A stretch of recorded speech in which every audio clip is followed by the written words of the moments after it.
C.S. Joseph Podcast. I'm your host, Samuel Nicodemus, INTP, and I'm going to be discussing today's Acolyte question. What do NPs look like in their superegos? Before I get into the topic, I'm just going to let you guys know that I will be spoiling the following movies: Fight Club, Batman the Dark Knight, the Daredevil TV series, and John Wick 2. If you have not seen those movies, and you're concerned about spoilers, go ahead and watch those and then come back to this. We're first going to start off with Fight Club. Now the narrator is an ENTP.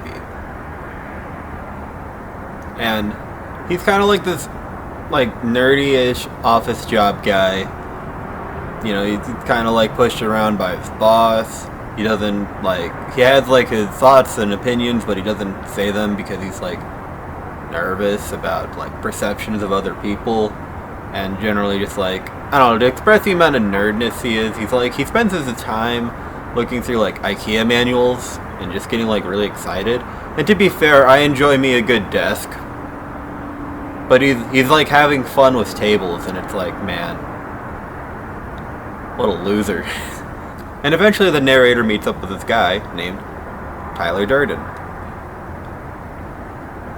And they sort of have these, adventures after the narrator's house burns down, and they just, started fighting each other in a parking lot just because, the Tyler Durden was hey, I want to see what you can do. And, that sort of led to these fun fights on Saturdays that eventually gathered a group. They eventually moved underground. Well, not underground, in a basement. And had these little Fight Club hosting events. And then eventually led to, terrorist organizations that at the end of the movie, a bunch of banks blew up. Everything is reset to zero. So Tyler Durden is an ESFP, ESTP kind of hybrid-ish type of thing. Basically, the role of him in the movie is that he is the narrator's superego. Of course, there's some TI blending in there because, the narrator is an ENTP, but functionally, Tyler Durden is an ESFP. And that movie is kind of an example of what it's like kind of having your superego. It's you have this secondary person in you that's not super active, then it, becomes active, and you don't know what it's thinking, but you go along with it. Assuming that you embrace the demon function.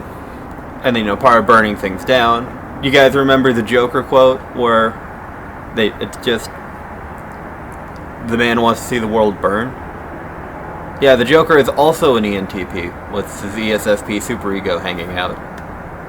And one thing that I'd like to add with the Joker, as well, is that there's, the temple influences, which you haven't read up on temples yet. I highly recommend that. But the Joker, when he ever talks about, I'm going to teach you a lesson in that regard, the fun part about that is that there's a temple influence in there, because the ENTP ego is, the heart temple, which is based on passion. Then you have the subconscious, which is the body temple for an ENTP, which is based on legacy and creation. Then you have their unconscious, which is based on characters of other people, characters of themselves. And then the mind temple, the ESFP side of the ENTP mind, that's the mind temple. So it's kind of fun. I'm going to teach you a lesson is simultaneously like that. Yeah, it's education. Not wholesome, but it's an education. As well as the expert sensing, because generally that I'm going to teach you a lesson is given an experience. A knife very slowly through the chest. Yeah, it's pretty. But all these superegos are fun and everything, but what happens when it's in real life? Well, did you know Hitler was an ENTP? Yeah, that guy wanted to see the world burn. It was kind of his intention. In the Jordan Peterson video, Hitler was more evil than you could possibly have thought. That's kind of where I'm getting my perspective from.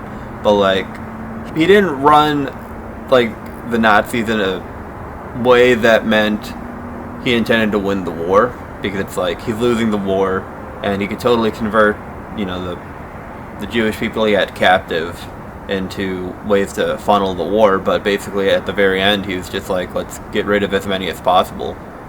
You know, it kind of showed he didn't really intend to win. It's just like he just wanted to create chaos, and he certainly did. You know, 6 million Jews died. There's like 20 million refugees. But that's enough for the ENTPs. We're now going to get into the INTP, ISSP Superego. Hey, like me. Kingpin from the Marvel Daredevil TV series is an INTP. His dad was abusive.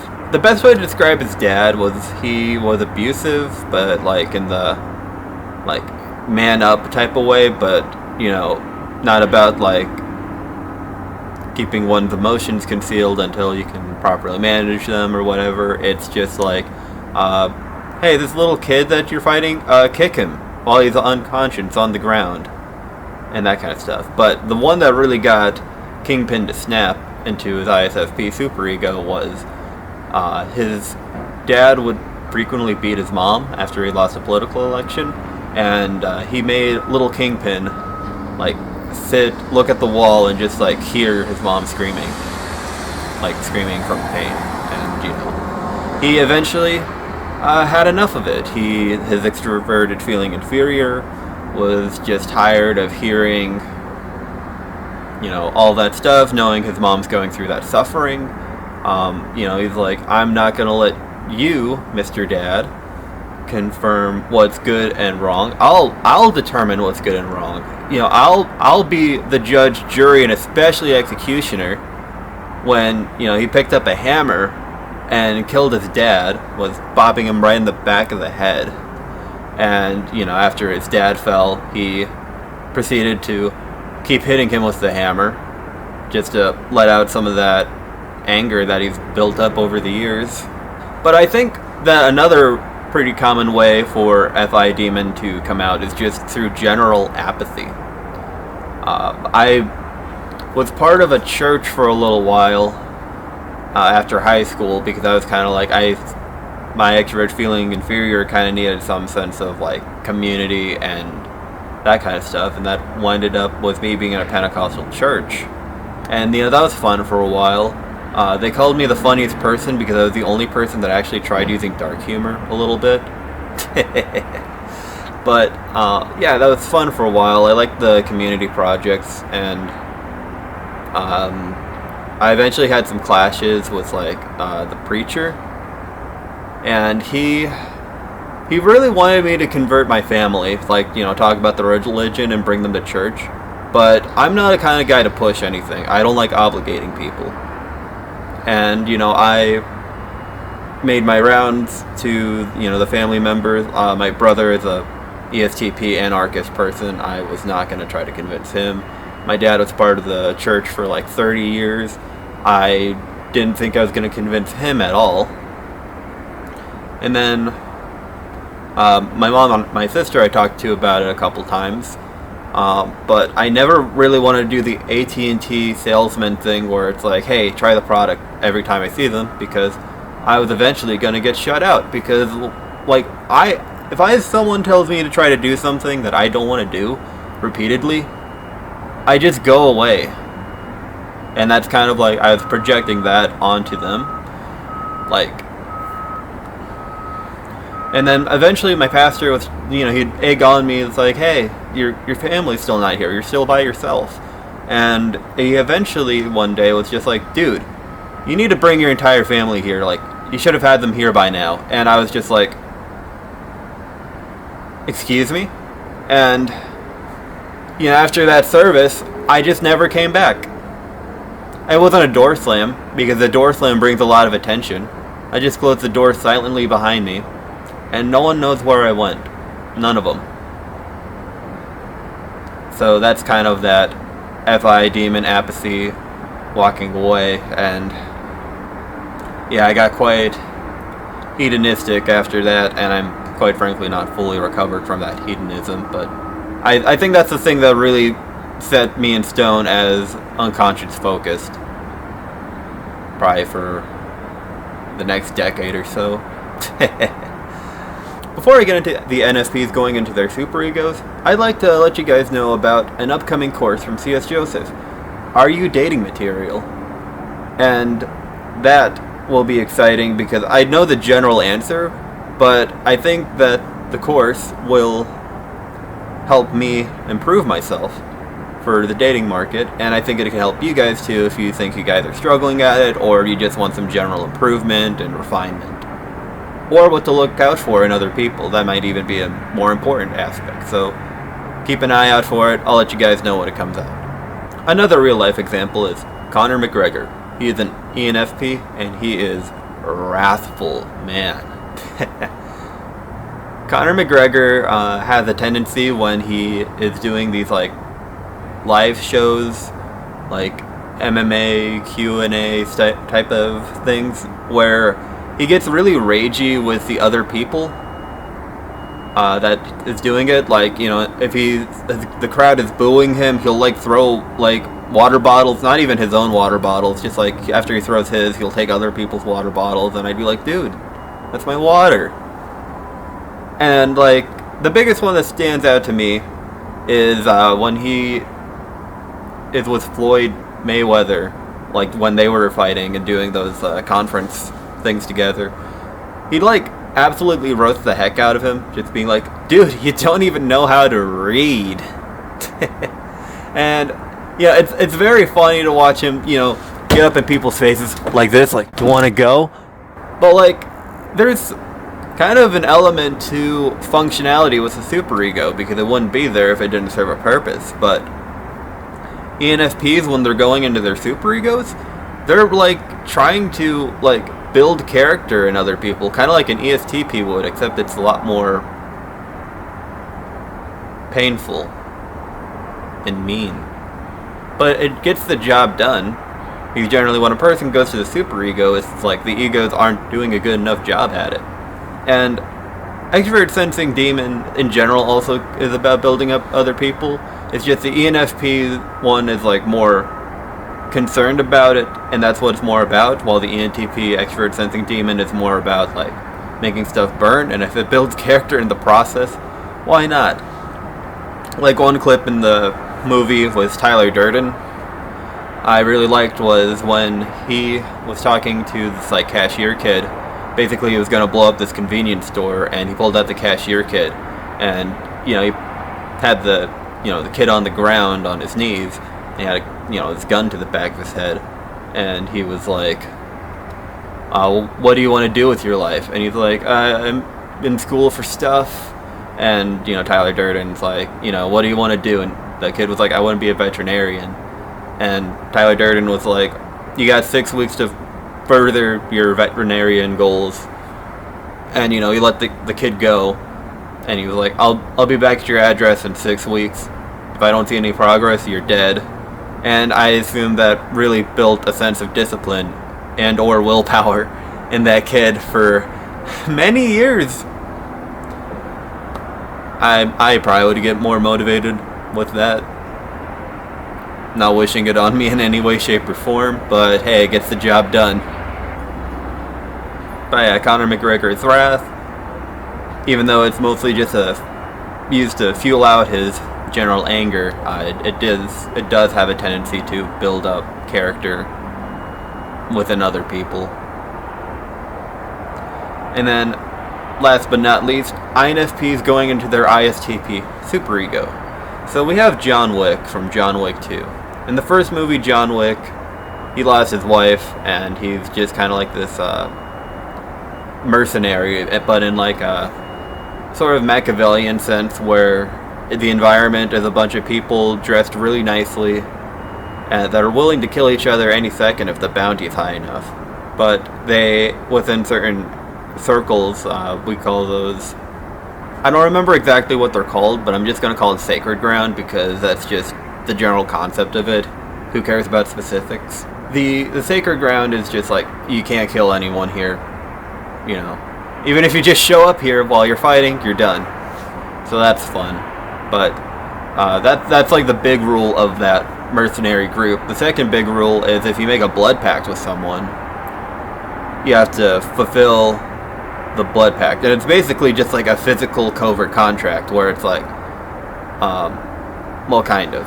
Covert contract implies the person's starting the favor. But basically, this blood pact, you're asking this person for a favor, and this person will fulfill their end of it. And then the person that did the favor for the person that has the blood will ask a favor of that person. And that person, after that deed is done, will put their blood into this like physical amulet. And then you're both free to go. But John Wick took one of those in the first movie. In the second movie, he has to fulfill that with a guy named Antonio. And Antonio wants his sister dead. Because he's envious. He wants his the art gallery that his sister inherited. And yeah, he's going to get it one way or another. So John Wick is tasked to kill his sister. And after the sister dies, he wants to be free, but Antonio, kind of being two-faced, he's like, well, what kind of brother am I if I just let my sister die? And, well, now John Wick has a $7 million bounty on his head, which I'd be a little offended if I was, like, the great John Wick, because he's, like, you know, the best at the job. You know, throughout the movie, they're talking about how he killed the dude with a pencil. And quite frankly, it was so big outside of the movie where we were talking about, you know, how he killed a dude with a pencil because it was a meme. But John Wick, you know, the best guy in the business, only $7 million. Actors get paid more for movies than that, but, you know, it's fine. $7 million is enough to convince a bunch of people on the streets to go after him on his way back to the hub area to fulfill his contract. Like 4 people were fighting him. Actually 5. But he had, you know, he's just like, I'm tired of this. I want to retire. He wanted to be done with it. He got dragged back into it because of a blood deal. And eventually, he's like, I'm going to kill Antonio myself for basically just revenge. And Antonio, he manages to get back into the safety area, the sacred ground, where John Wick literally can't do anything. And Antonio's like, I can be here as long as I want. And basically the head of this mercenary group was just like, John Wick, go away, calm down. And John Wick, triple affiliative, you know, he's tired of complying with the rules. His TE inferior, you know, all that status that he has isn't doing much for him. You know, all these rules and regulations to keep track of. Yeah, he's just done with it. He's gonna do what he thinks, and he thinks that Antonio should be dead, and he shoots him right in the forehead. Like, the biggest spit in the face that could be done for this mercenary group. So, John Wick now is gonna begin the 3rd movie. He's ostracized, and there are so many people after him now. But that's fine, because he doesn't mind going, you know, pragmatic. He doesn't mind that. He wanted to finish the job with his finisher side of the mind, and he did. So I hope that gives you guys a glance into how NPs are in their superegos. Basically, it's a lot of burning things down with fire or ammunition or hammers. Like, just word of advice, don't activate that side of the mind in other people. And I'll catch you guys on the next episode of the podcast. Stay tuned for the dating material course, and I'll see you guys later. Peace.